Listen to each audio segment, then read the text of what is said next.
You are not broke because the system is rigged. You are broke because you are protecting yourself from discomfort. That sentence irritates you. Good. It should, because somewhere beneath your explanations about the economy, inflation, bad timing, unfair bosses, saturated markets, there's a quieter truth you do not want to examine. You have organized your life around avoiding psychological strain, and that strategy is slowly collapsing your identity.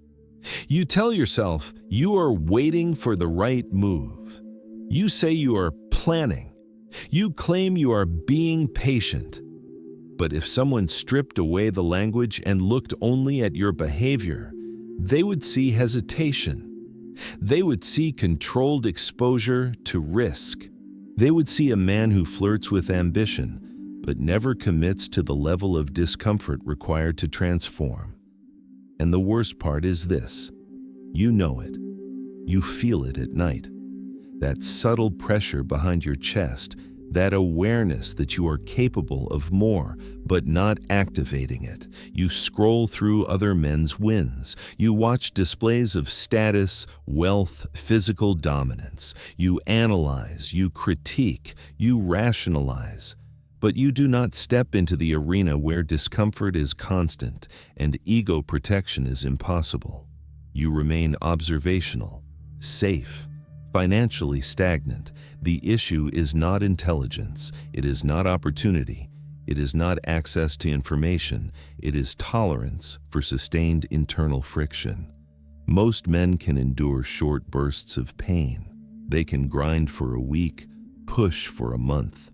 But when discomfort stops being dramatic and becomes routine, when it demands discipline instead of adrenaline, they retreat, quietly, strategically. They retreat into comfort disguised as balance, and that retreat has consequences.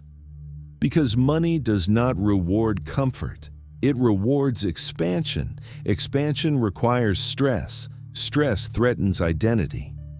So your mind does what it was designed to do. It protects you. It convinces you that stability is maturity, that playing small is responsibility, that avoiding embarrassment is wisdom. Slowly, almost invisibly, your risk threshold shrinks, your ambition narrows, your financial ceiling lowers without you noticing. This is where the collapse begins. Not externally, internally, you start negotiating with yourself. I'll push harder next quarter. I'll invest when things calm down. I'll start when I feel ready. Ready for what? Discomfort does not disappear. It escalates. The longer you avoid it, the more threatening it becomes. And now, you are not just avoiding hard work. You are avoiding the version of yourself who can withstand it. That is the fracture. Because money is not only a financial metric, it is a measurement of how much volatility you can emotionally absorb without breaking your focus. It is a reflection of how often you are willing to look incompetent, uncertain, exposed. If you protect your ego more than you protect your growth, you will always cap your income. Not because you lack potential, but because you fear the psychological cost of expansion. Look closely at your patterns.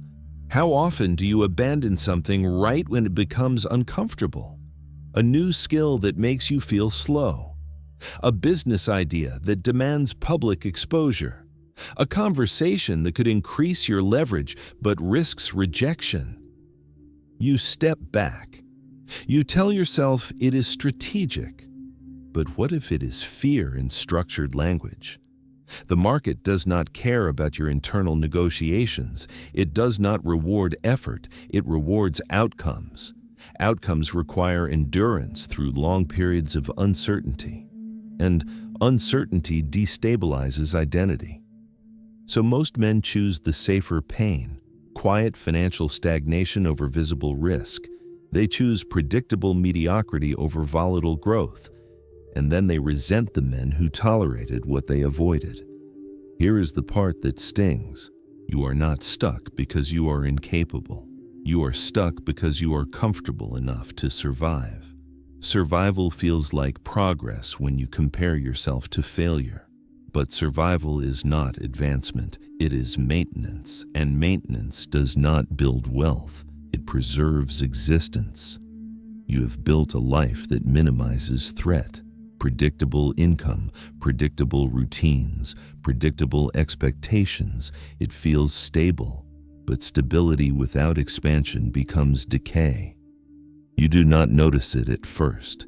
It shows up as subtle frustration, irritability, envy, a growing sense that time is moving faster than you are. That sensation is not random. It is your internal system recognizing stagnation. And now, we approach the real tension. If discomfort is the price of financial growth, and you have structured your life to avoid discomfort, what does that say about your trajectory? Not your intentions, your trajectory. Because intention without exposure to difficulty is fantasy, and fantasy does not compound. You are not broke because you are unlucky. You are broke because you avoid the environments that threaten your ego. You avoid arenas where your current competence is insufficient. You avoid rooms where you are the least experienced. You avoid actions that could make you look foolish before they make you formidable. And every time you avoid that edge, your identity hardens around limitation. The dangerous part is that this avoidance feels reasonable. It feels mature. It feels calm. But underneath that calm is contraction, a slow narrowing of your capacity, a gradual training of your nervous system to equate growth with danger. So let me ask you something you probably have not asked yourself directly.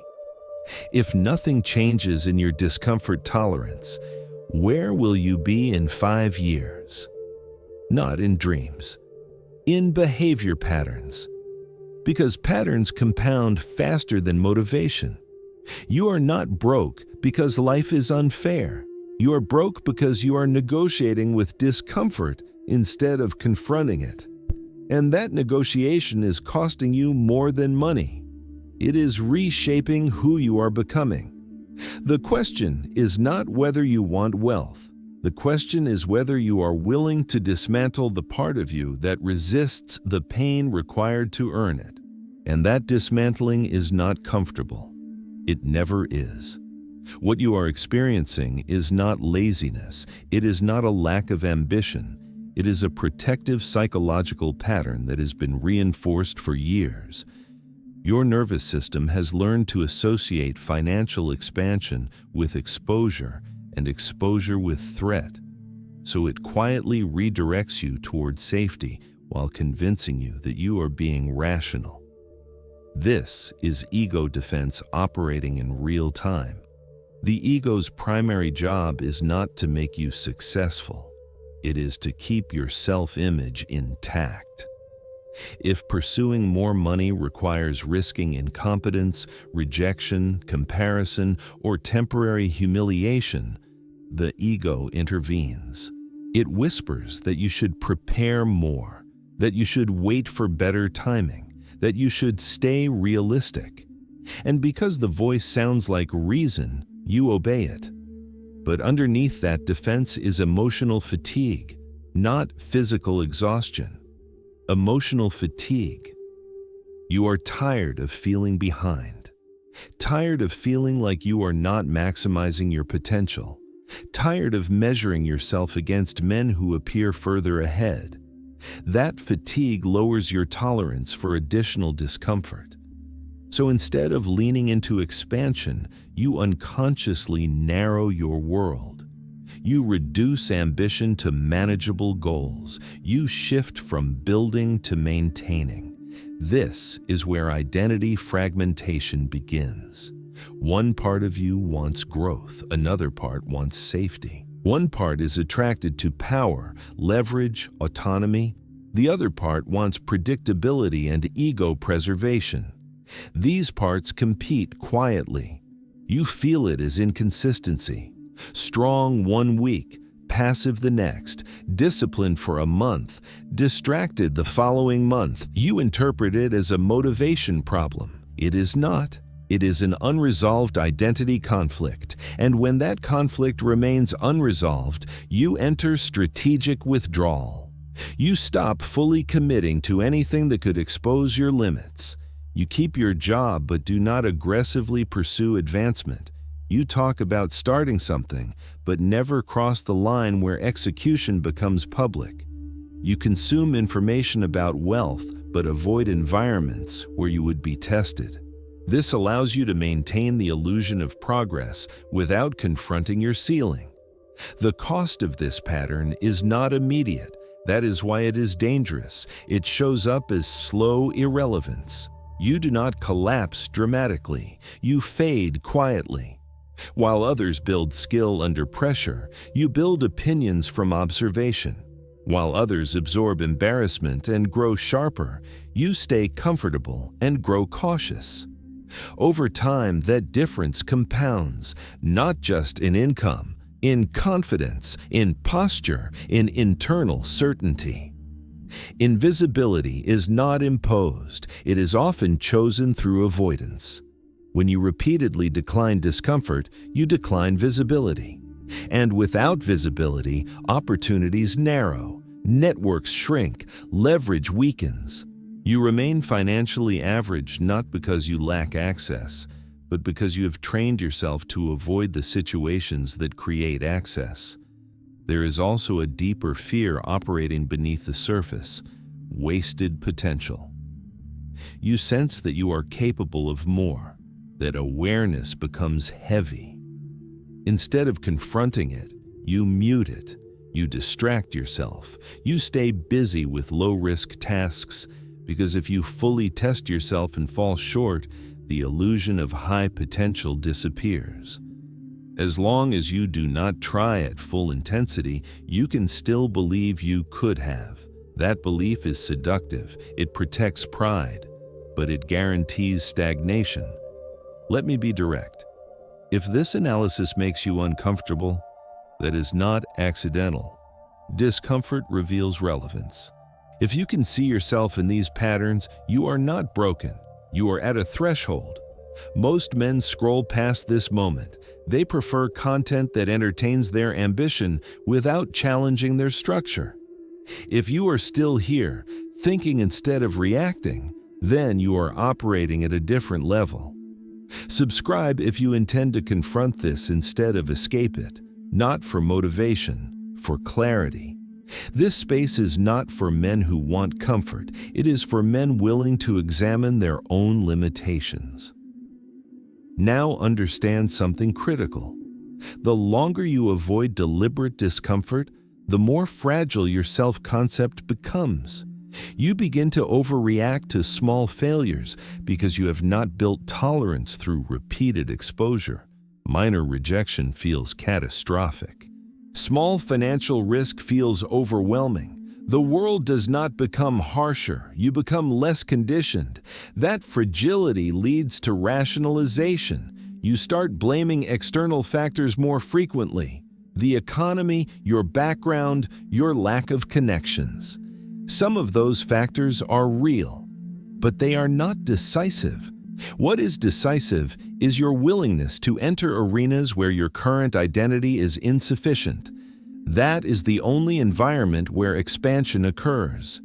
And here is the partial truth most men miss. Discomfort is not the enemy. Unstructured discomfort is. If you randomly throw yourself into chaos without strategy, you burn out. But if you avoid all strain, you decay. The issue is not whether you feel pressure. The issue is whether that pressure is voluntary and directional. Right now, your discomfort is passive.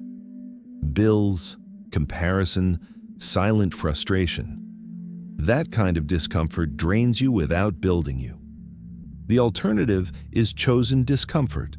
Skill acquisition that makes you feel incompetent. Strategic risk that makes your heart rate rise. Conversations that threaten your current status but expand your leverage. That discomfort builds capacity. Your financial position is not only a reflection of your skill set, it is a reflection of your discomfort strategy.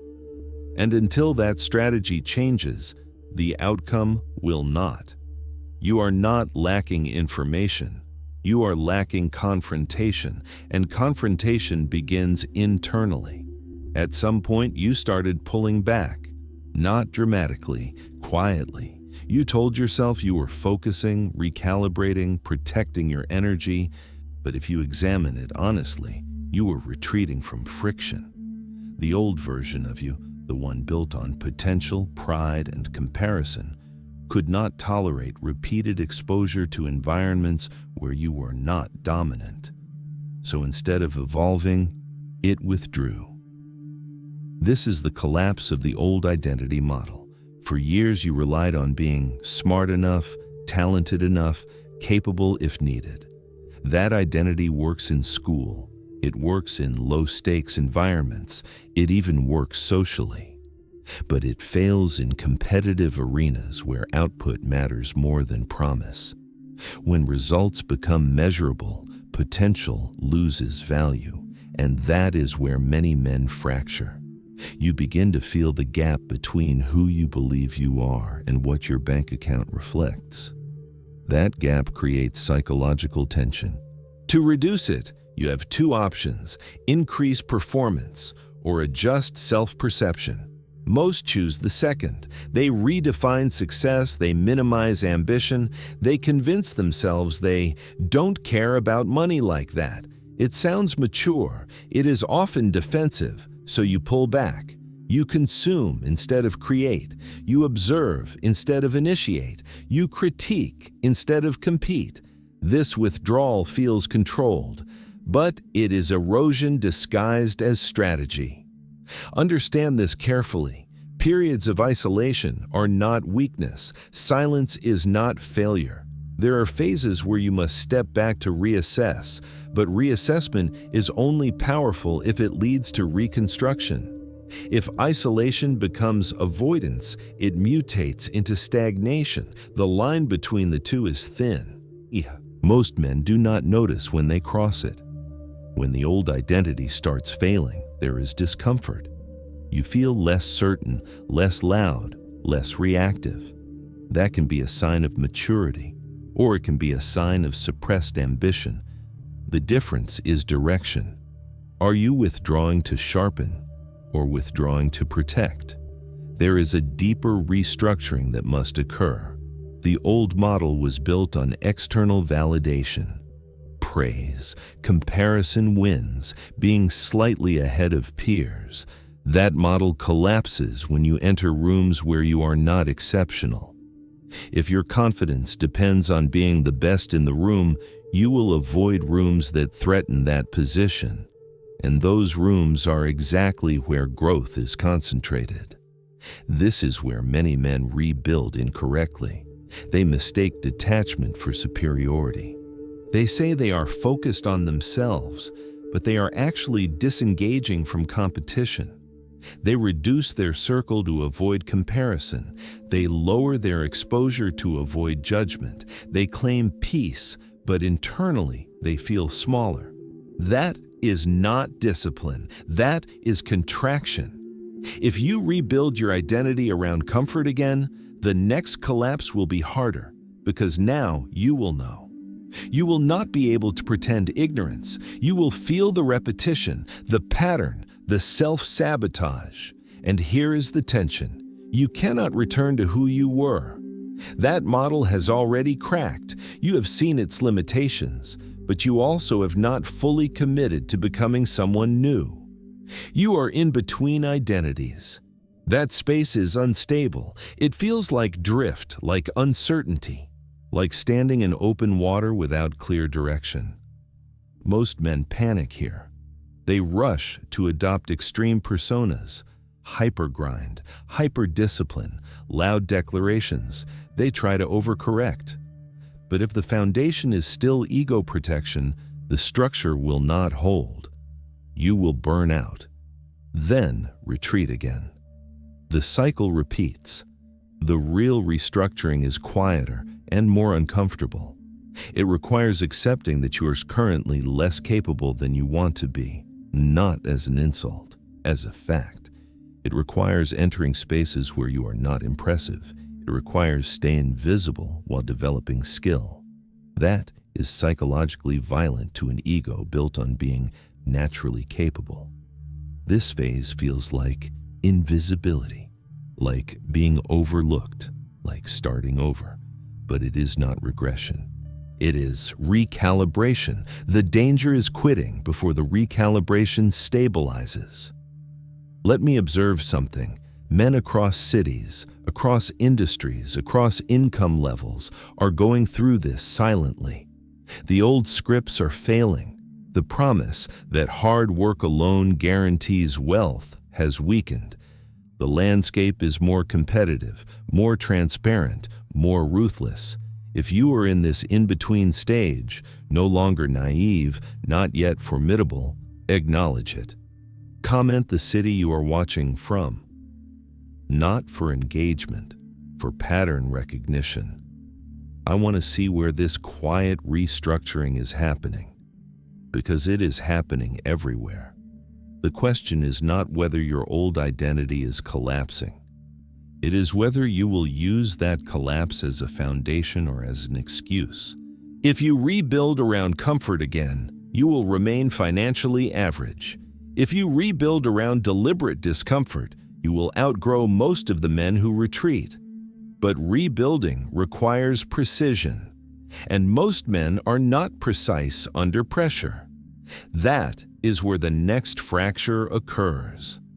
At this point, the easiest move would be to blame something external.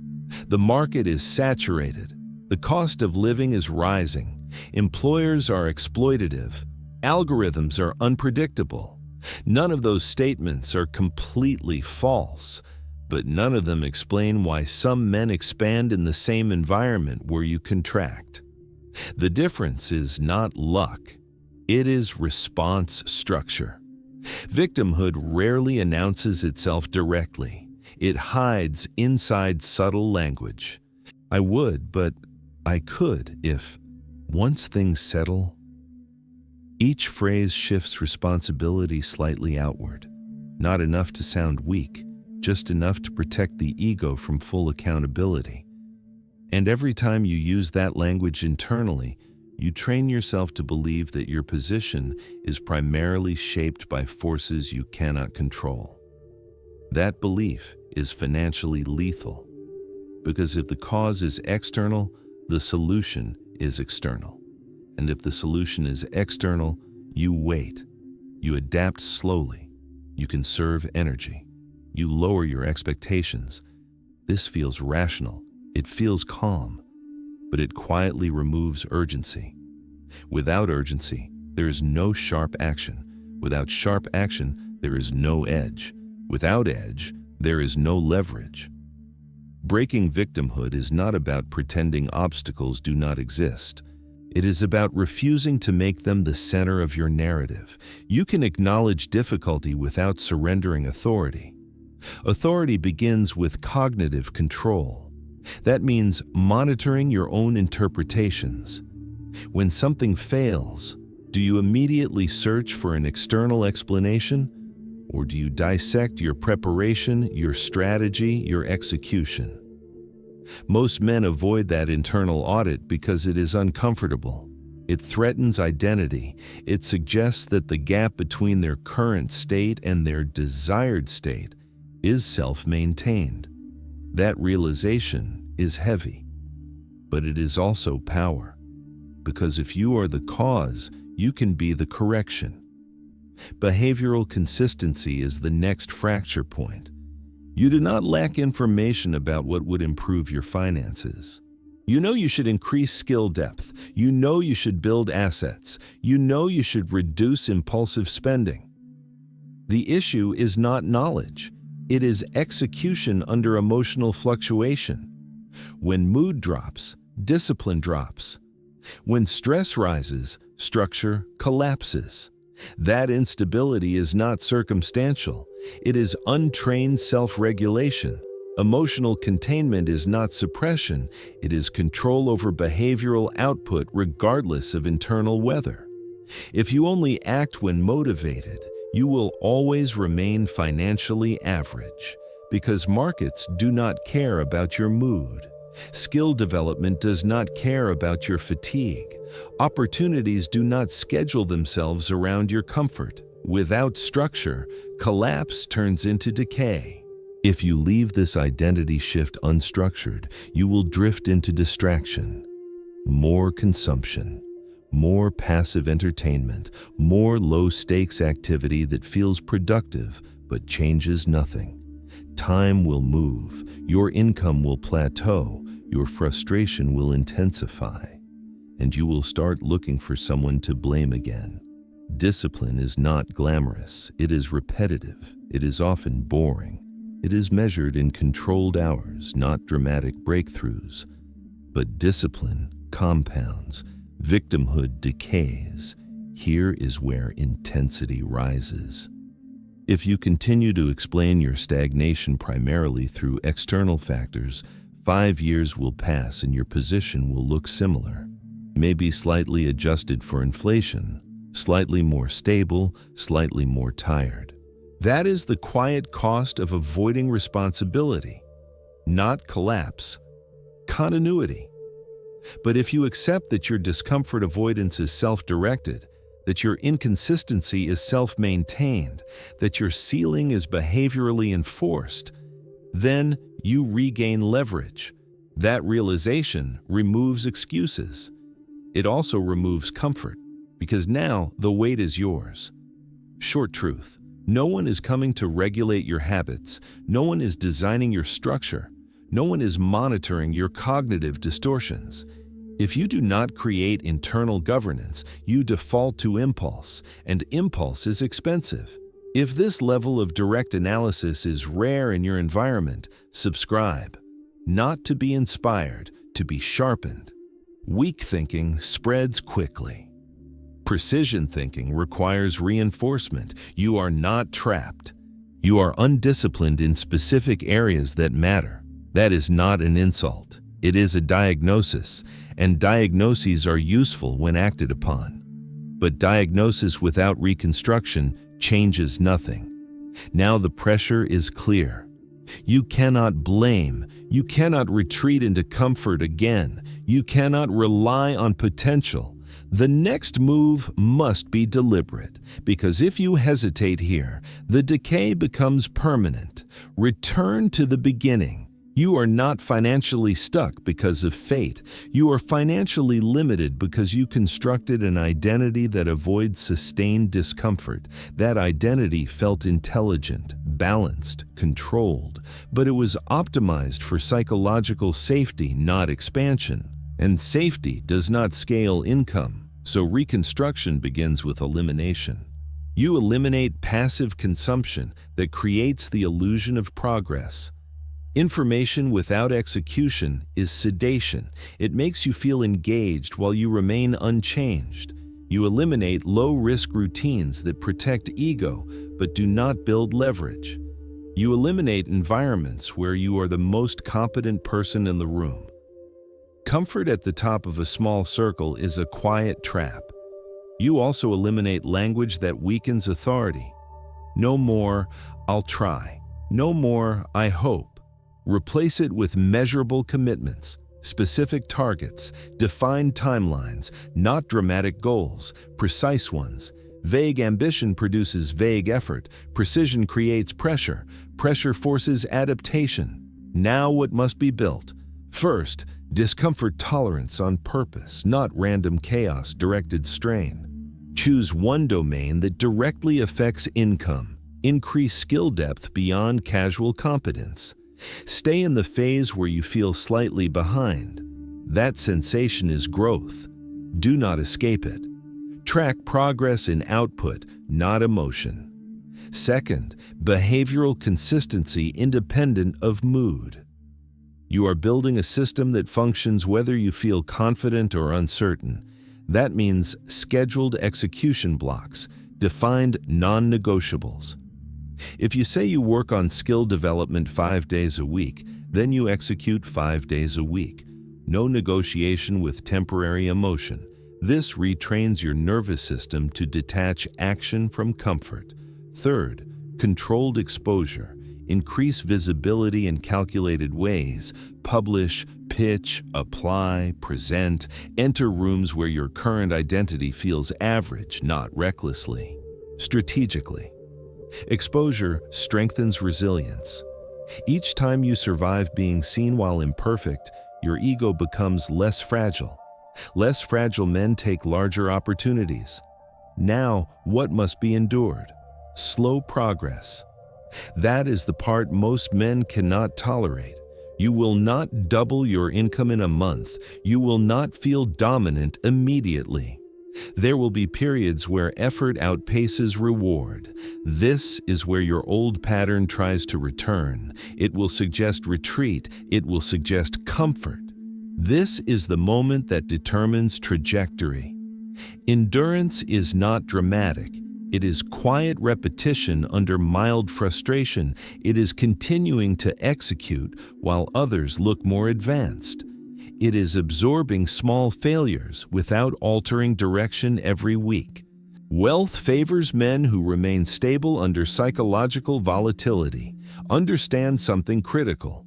The discomfort you have been avoiding does not disappear. It compounds interest. Avoid it now, and it returns as regret later. Face it now, and it returns as capacity later. The pain is scheduled either way.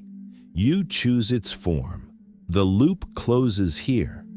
You feared discomfort because it threatened your identity. But the identity you were protecting was the very thing keeping you financially limited. Once you accept that, the fear shifts. Now the greater threat is stagnation, invisibility, watching years pass while maintaining potential instead of converting it. You do not need to become extreme. You need to become structured. Remove fragility, increase exposure, execute consistently. Measure output, adjust strategically, repeat. That is reconstruction. Most men will not do this, not because they cannot, because they will negotiate with discomfort again. They will watch this, feel temporary clarity, and return to familiar patterns. Only if you do that, nothing changes. If you apply even part of this with precision, your trajectory shifts. This is not about becoming obsessed with money. It is about becoming a man whose internal structure can support expansion. Money follows structure more often than talent. Sit with that. If you are building this version of yourself deliberately, subscribe, not as a gesture, as a commitment to disciplined thinking. And watch the next video. Because reconstruction is not a single adjustment, it is a series of strategic dismantlings. In the next one, we will confront the hidden behaviors that make disciplined men relapse into comfort. If you ignore that, you will rebuild correctly and still fall back. Do not let that happen. Stay sharp.